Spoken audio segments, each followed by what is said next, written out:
Hey, what's going on, guys? The Horror Man back with another obscure review discussing I Love to Kill.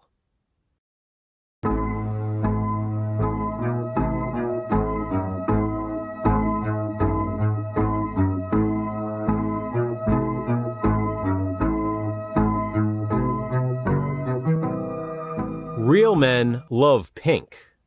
No, really, they do. With tomorrow being Valentine's Day, I thought it would be appropriate to review an obscure Valentine's horror film. But since tomorrow is a Tuesday, that day is reserved for the top two redo.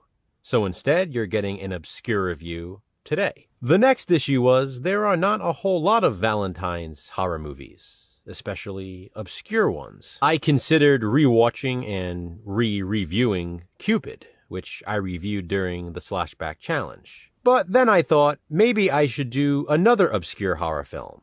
Maybe that isn't specifically Valentine's Day related, but is connected in some way. Looking through my collection, I realized I have quite a few horror obscurities with the word love in the title. And ultimately, I settled on this one. I Love to Kill, starring William Shatner. This one is definitely obscure, and this VHS release is super rare. Before I get into the synopsis, let's take a look at this cover art. Amazing. I came across this tape at a thrift store last year, and was immediately drawn to the cover. Then I saw that William Shatner starred in it, and it appeared to be a slasher film, which it is. So I had to have it. I was definitely in the right place at the right time that day, because this here is a gem. I Love to Kill is a 1974 slasher film, starring William Shatner as Matt Stone. As a child, he walked in on his mother having sex. Being young and unaware of what the man was doing on top of his mother, Matt killed him. To be specific, he stabbed him with a sword. Growing up with the trauma of those events, Matt is now an adult and a psychopath. He's a hustler and a ladies' man who preys upon single women. He gets them to invest in his shady company and then kills them. Matt Stone literally loves to kill. When Matt meets and begins dating a widow named Anne, he seems too good to be true. Anne is smitten with him, and her best friend Julia thinks they are the perfect match. Anne's daughter Tina, however, doesn't trust him.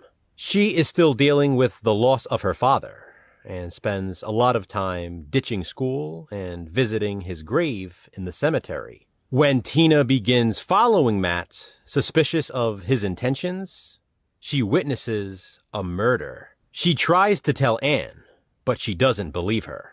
She also tries to tell Julia, but she thinks Tina is lying as well. The only person who knows Tina is telling the truth, besides herself, is Matt. He knows what Tina saw, and he's willing to do anything to shut her up. Meanwhile, an old friend of Matt's named Karate Pete, Karate Pete, returns to town.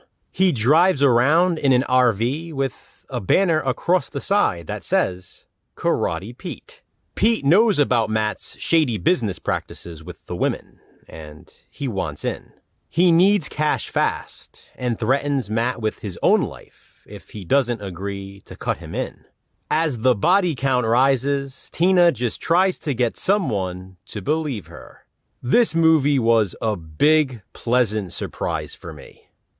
I was not expecting to enjoy it as much as I did. Apparently, the film is included on the list of the 100 most enjoyably bad movies ever made.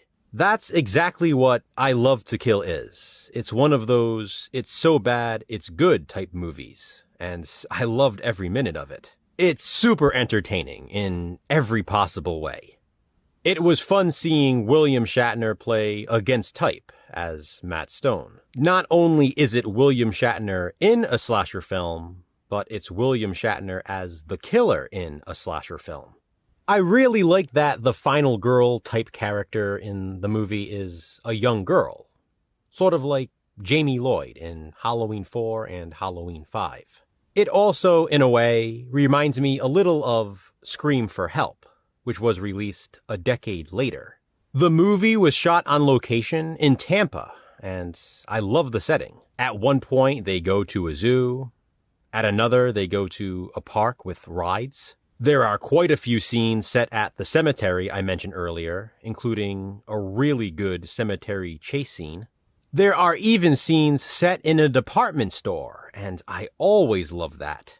And then there's the car wash, which probably features the most memorable kill in the movie. While shooting that scene, William Shatner broke one of his fingers. What's worse, though, is the victim in the car wash sequence almost actually died when the stunt went wrong. Fortunately, it all worked out. As for the kills, we get a variety of them.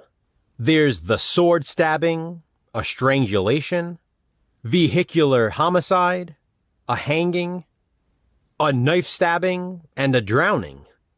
I Love to Kill features some crude jokes, and I laughed out loud a couple of times. I also laughed out loud a few times because of the overall cheesiness of the movie, and that's a good thing. The whole movie just has a great 70s feel. It's nostalgic in a way. And the ending was also a pleasant surprise. I wasn't expecting it to be done so well, but I won't spoil it, obviously. This was great.